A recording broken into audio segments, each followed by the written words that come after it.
Hey everybody, today's episode is brought to you by two great sponsors. The first is Sucuri. Sucuri is website security done right. They will protect, detect, and respond quickly. That means you're always protected from hackers and other breaches. They offer everything from website scanning to SSL setup and mitigation of attacks like denial of service. If you want peace of mind for your website, head over to sucuri.net today. That's SUCURI.net today. Our second sponsor is WP Stagecoach. WP Stagecoach provides easy WordPress staging sites. Create your staging site with one click and import your changes back to your live site with one click. This is great if you're developing and you need to test, or even if you have new content you want to try out. Check out WP Stagecoach today. Head over to howibuilt.show/stagecoach. And now, on with the show.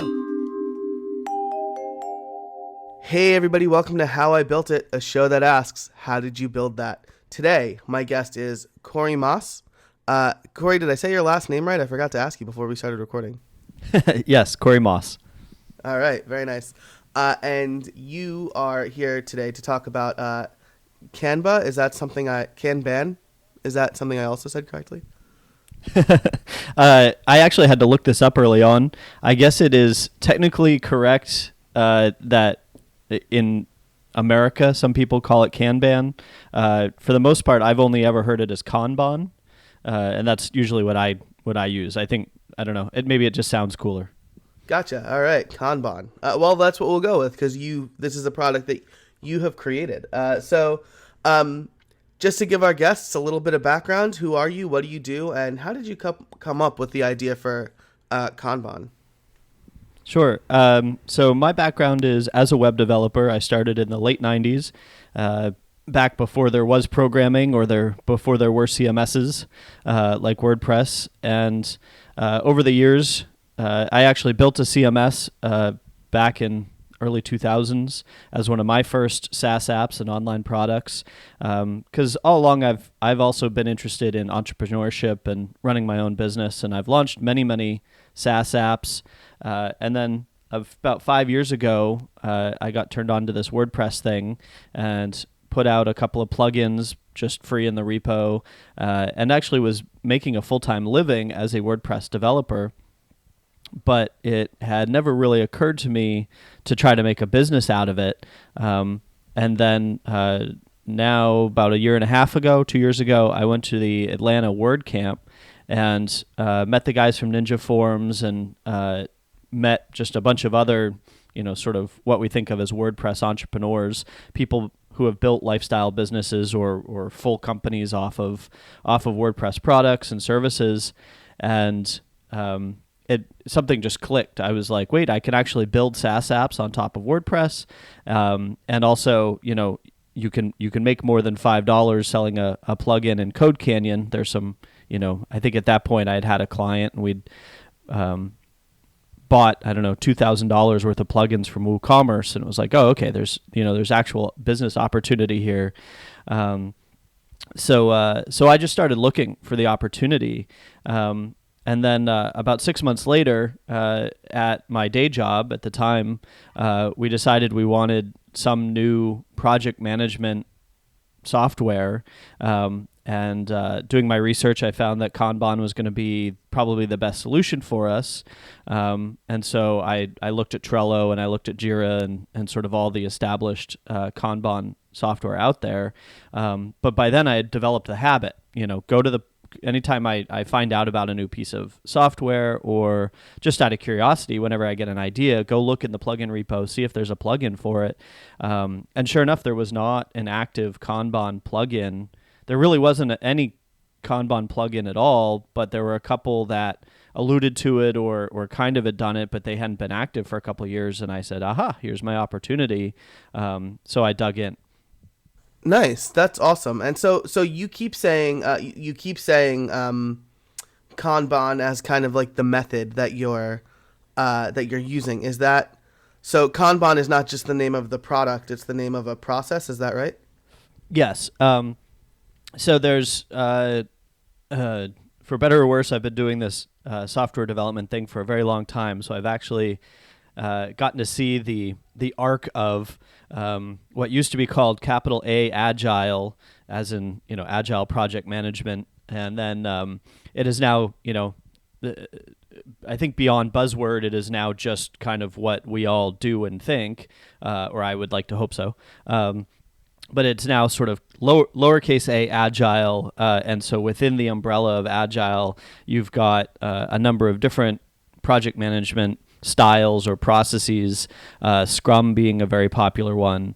And then one of the tools or methods used within that is called Kanban, which was actually invented by Toyota in Japan in the 50s. But a lot of people are familiar with it without even really realizing what it is. Mostly, I would say, because of the popularity of Trello, which is in fact a Kanban board, and people just don't even know it. Gotcha. That's really interesting. I did not know that part. I did know, like, I was in software engineering in the mid 2000s, and our teacher was telling us about a brand new thing called Agile and showed us the Agile manifesto. Right. And me being the the cocky computer science student, I was like, this is stupid. Like, and then that's just, I think somebody brought it up to me a few years ago, and I was like, yeah, that's just the way I do things. So I think that's dead on. It started off as like this big movement, look at us, but that's just kind of the way that we develop software now. Yeah, in 2007 or 8, whenever I was introduced to it, same thing. Well, back then I was also very much the grumpy programmer. Anything sales says is stupid. Anything customers say is stupid. I am genius. I would reinvent the wheel, right? Never before has there been a CMS. Never before have there been loops and if statements in programming. I invented them. I am brilliant. And going along with that is, why do we need process? Why do I need input from customers? Why do I need yada, yada, yada? All of it obviously wrong, very, very wrong. I'm glad to say that I turned a corner. I went through years of therapy and emerged on the other side a better person, I like to think, I hope. But yeah, at the time, now, for me, 8 or 10 years ago, it really was revolutionary to introduce a process that made such a difference, and then there it was a lot of process, but it wasn't. One of the things that attracts me to Kanban, just in general, I was drawn to it, like I said, even before I started building my version for WordPress. It's just the simplicity. Here's one thing per card, and then move your card from status to status to status. Gonna do it, doing it, done. It's I love that it only usually takes 60 seconds to explain. Mm-hmm. Yeah, that's awesome. So you touched on research a bit, which is what led us into this tangent. You looked to see what was out there, and you kind of developed a habit of going into the WordPress plugin repo. But I'm also curious as to did you talk to anybody about features, business advice? You said you were developing this for your day job at the time, and then you kind of made this your own product. So can you tell us about that jump and what made you decide to do that? Sure. So I have been a student of 37 Signals and Eric Ries and Joel Spolsky and Rob Walling and sort of all of the startup thought leaders since I think I was actually counting backwards. I think I must have first heard about Joel Spolsky's book came out in 2004, so it couldn't have been before then. But right around then was when 37 Signals came out with the first PDF version of Getting Real, which I still own somewhere. I actually printed it out. Remember when we would print things out? And so for me, a lot of my and the other thing that goes along with this is, like I said, at the time I launched my first SaaS app. I think we weren't calling it that yet, but and then over the years I've launched dozens of others. That's just my nature. That's for better or worse, I'm one of those people whose hobby is also their day job. But I love building software. I love building web apps. And most of them saw crickets and never got any users. I had one moderate success where I got lots of users, but it made no money, and I sold that about 5 years ago. But for me, a lot of the quote-unquote research has actually just been my own learning over the last decade of trying to build businesses off of software. Then when it came to Kanban, by then I now have a sense of red flags. I have a sense of what I think might work. So again, when Kanban came along, I just kind of knew. I knew that this was an opportunity. I also felt like there were sort of two other things, two rules that I felt proved this as a good idea. One is scratch your own itch. So I knew, if I built something that I would love to use, that other people might also. And then the other is market validation by competition. And so looking around at the popularity of Trello, at the popularity of Jira, and there's a dozen others. And I knew that just even in general, because a true Kanban board is actually a board on a wall, and you're using Post-it notes. It's not even a software thing. So I knew that, as a process, it was already fairly popular. I won't say it's lowercase agile popular, but a lot of people are familiar with it, use it as a method and whatnot. So I just felt good about putting that out there. That's fantastic. Cool. So I guess we'll get into the title question then. How did you build it? This could be the tools you used or your process, lowercase agile if you want. If you got any help from anybody, it's whatever you think is relevant. Sure. So, like I said, I've been building software for a long time. I'd been building for WordPress for 5 years. So the technical stuff, it was easy to get started, to just start writing a plugin. The other thing was years ago, I actually built another app that I didn't realize at the time, but was a Kanban board. So what I hadn't really gone through was the proper process of getting a plugin into the repo. The other thing that I experienced a lot of was imposter syndrome, which a lot of people are talking about now. But I'd always built software that really only I was going to see. And I'd built sites for clients, and I like to think that I write clean code and I try to follow best practices. But I had never actually put code out there like that, the occasional library on GitHub, what have you. So I actually went through, if you join Pippin's membership, so it's Pippin's Plugins, he has a membership area of his website where he sends out content that is just for developers and just for members of this community. I think it's like $50 or $60 a year. In the small print, he actually says he'll do a code review of your plugin or theme. And so I was like, "Ooh, great!" I view him as kind of the expert, right? He's literally the guy who lets one of the guys, obviously, and girls. But, quote unquote, the guy who lets your code into the repo. So I was like, let's have him actually look at my code. So I did. He came back with like one little warning, and I was like, okay, good enough. So that was one of the hurdles. The other technical hurdle is just the sheer complexity that I hadn't thought about of WordPress plugins. Because generally, again, building single-purpose, single-use WordPress plugins for clients, you just kind of make it work and test it a little bit, but it only ever had to live on that server, on that site, and you knew what other plugins it was going to run next to, and off you'd go. As opposed to actually building something that hundreds, thousands of people are going to use on different environments with different WordPress setups alongside different plugins, and then also to build something that's a fairly large quote unquote app inside WordPress, it's a lot of code. It's a lot of different pieces talking to each other. Also, I'd never done anything with the add-ons. So it was like, okay, here's your core plugin. Here are your add-ons. All of your add-ons have to talk to each other and talk to the core and check for the core. And then you've got to test. You've got to test for the core. You've got to test each add-on works with the other add-on, but not the plugins, and yada, yada, yada. You get my point. So that was those two things have been sort of the biggest technical hurdles.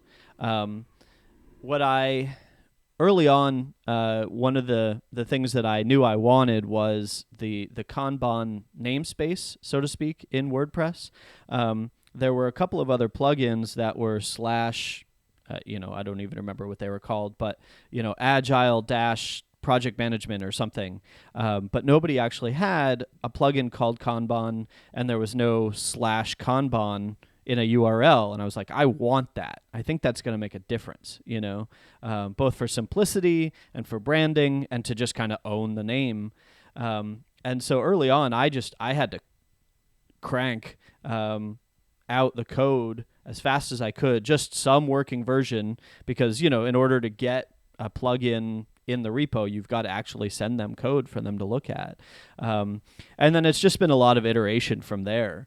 The other thing, like I said, is there's a lot of code, there's a lot of testing, there's add-ons. I'll often say because at various points there is more than me, but for the most part it's my solopreneur journey. So most of the time it's just me. But I just recently put out 2 more plugins. One's in the repo and one is pending approval, alongside of the core plugin, plus all of the add-ons, plus the website. I also made the very stupid mistake. So anybody out there listening who has not yet started selling add-ons or selling their own products on their websites, don't build it yourself. Just go buy Pippin's EDD, Easy Digital Downloads, and save yourself hours. In case you haven't figured out by now, I'm obviously the type of guy who likes to build it himself. I'm still that might be hopefully the last remnants of like my developer ego, which is I feel compelled to build it myself. My justification early on was again, having tried to launch a number of businesses before, I made a deal with my wife, who is the financial advisor of our family, obviously. She's also actually a finance person professionally. But the deal I made with her was, I can pursue this as much as I want, but unlike my previous ventures, I'm not allowed to just keep throwing money at it.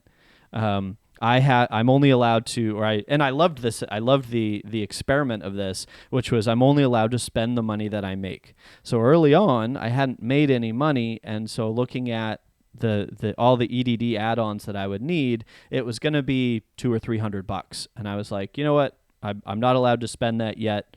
I'm going to build it, and I did, and it works. But now I have to maintain it, and I just wish I hadn't. So there's a little life lesson. Nice. I understand that completely. Because I also was I'm a developer. I'm a front-end developer. I should do this myself. And so I would build the sites along with my side projects. Well, for the last 2, WP in 1 month and how I built it, I found a template for WP in 1 month. I'm using Beaver Builder, and like other plugins. So I can totally relate to that. I actually have a follow-up question for you on that, which is how are you doing the add-ons? Is it I see the pricing here. It's about $25 a year for unlimited sites. So you're doing do you do like a license or subscription key validation, or is it per year for support and updates, or what's kind of your model for that? Sure. So I decided to go with licenses for for updates and support. Technically, I might answer a little bit slower, but I love doing support. So technically, I think you only get the year of support while you're subscription is up to date and paid, but I haven't run into a case yet where I've had to shut somebody down. But yeah, so the when you buy an add-on, you get the plugin, you install it. It works even without adding a license, but it's not going to update itself until you've plugged in a license. And over time, and I release, for better or worse, my background as a non-WordPress software developer runs. I've still haven't figured this out. If you have a SaaS app, right, if there's just a website that people go to, you can release updates to your software every 20 minutes, and nobody's going to know because it's your software on your website, and all they care about is interacting with it. I tend to release often. Sometimes I'll have releases, every day. I still haven't figured out. Nobody yet has complained that I put out too many updates. But I have a feeling that it's going to get annoying. Anyway, that's a little aside. But yeah, so if you have a paid add-on and you've got a license in there, when it pings my website to check for updates, it also checks that license. If that license expires, you're going to stop being able to update. Gotcha. Okay, that's a little bit for me because I'm working on a plugin that will hopefully have add-ons. So I'm just curious to see how other people do it. So a couple of things. One, early on, when I got the idea, I guess I lied to you. I did validate the idea a little bit by going to Advanced WordPress Facebook group and posting in there that I was working on a Kanban for WordPress plugin, and would anybody be interested? And ask them to sign up for a mailing list to basically be beta testers. And what was very cool was within the 2 hours that post was on there, because it's actually a rule on that forum that you're only allowed to link to active software, which I should have read but didn't. So they shut down the post, which is fine. I deserved it. I didn't follow the rules. But so the post was up there for about 2 hours, and I got like 80 beta testers. So I was like, okay, that tells me a lot. That tells me that people are interested in this. But boy, why did I tell you that? Add-ons validation. I don't remember. I lost my train of thought. It happens. It's pretty. I don't know. It'll come back to me in a minute. Absolutely. Well, in the meantime, we're approaching the end, and I have a couple of. Oh, you got it. I got it. Sorry. So from that posting there, I also met a guy named Ranal who lives in Bangladesh, and we worked together for the first month or two, where he does support for other companies and whatnot. And so he was this tremendous help in telling me basically all of the things I was doing wrong in getting the plugin in the repo and all that kind of stuff. So early on, I was talking with him and was building my own version of EDD basically. And we talked about it. And one of the few things that I don't like about EDD selling software is the site limits. Like that still just doesn't, for a lot of plugins, that doesn't make sense to me. And also, in conjunction with building my own version of the shopping cart, I was like, you know what? Let me just keep it simple. Unlimited users, unlimited sites, one price. And to me, that resonated, just that simplicity. So that was one of the big differences in the way that I sell versus a lot of the other sites that use EDD. And the same with, Pippin obviously uses his own plugin. There's 3 different price points, 1 site, 5 sites, unlimited sites, or something like that.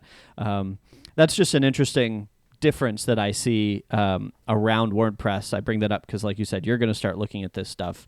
It's something that I just hadn't considered before.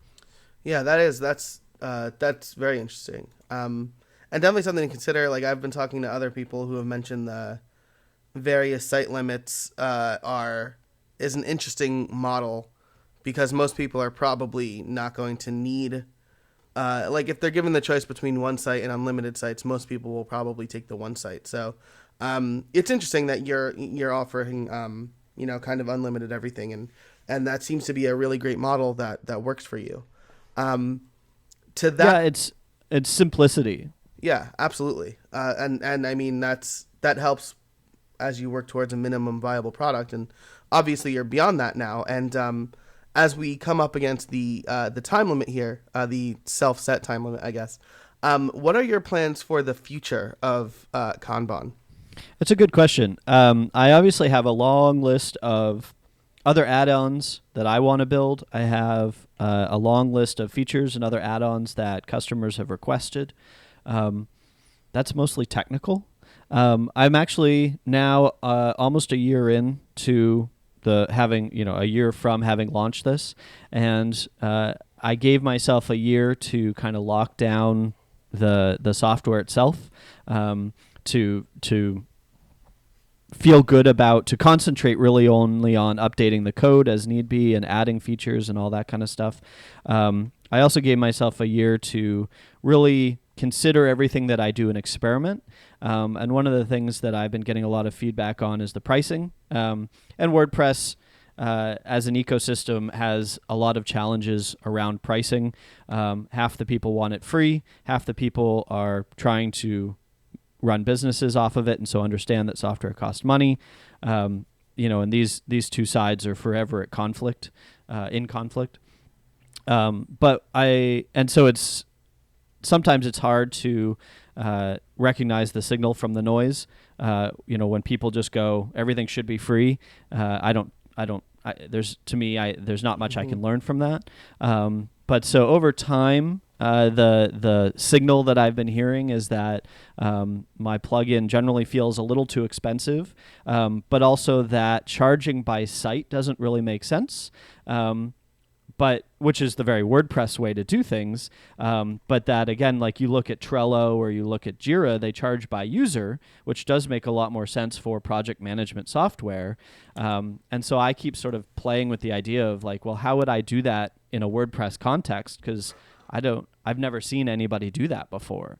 And also, what would keep you from just opening up the plugin code, commenting out the part that checks for the number of users, and then you've got it for free anyway. So I haven't gotten there yet. But I think that it's those kinds of questions and those kinds of changes that I foresee making in the future.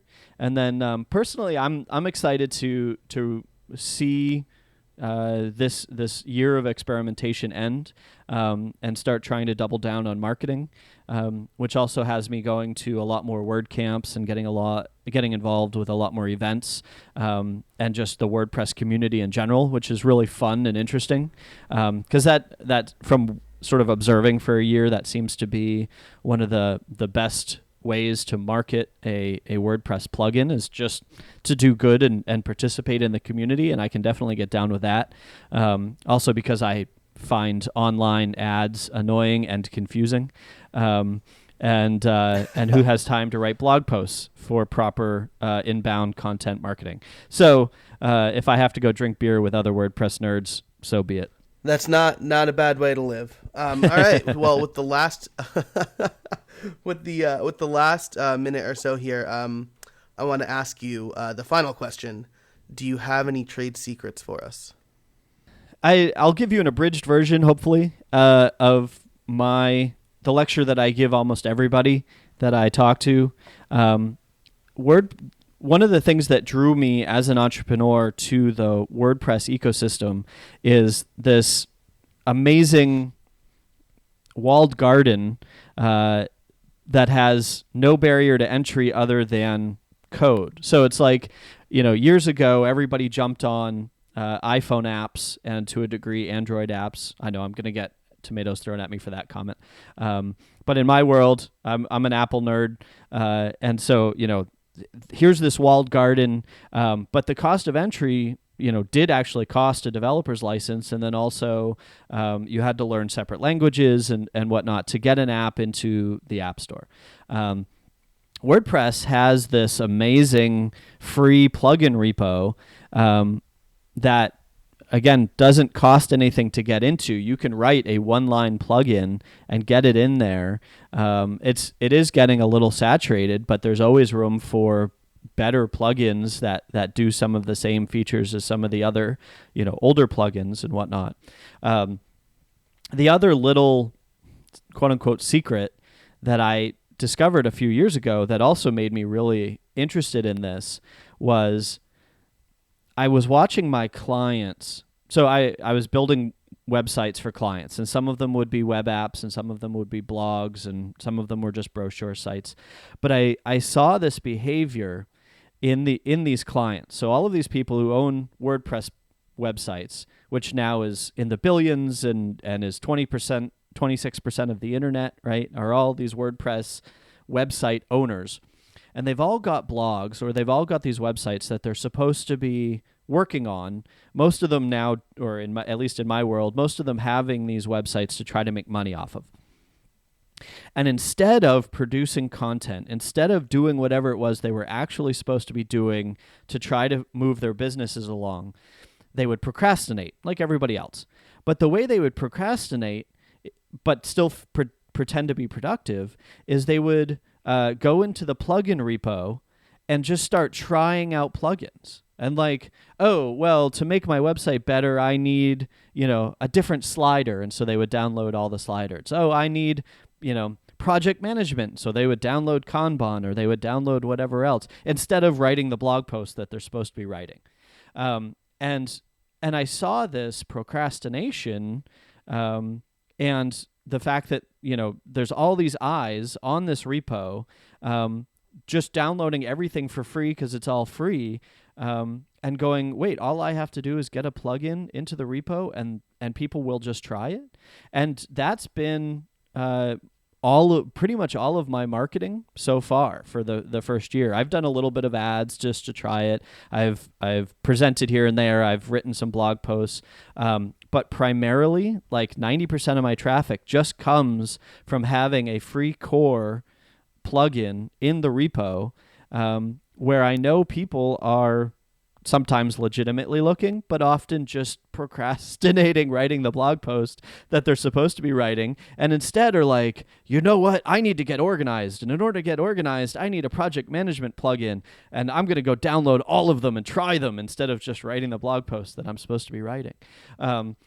So that's kind of the way that I encourage most people who lean entrepreneurial to get involved with the WordPress community. There's still a ton of opportunity here, and and that repo, while it exists in the state that it exists, is a phenomenal opportunity for promotion.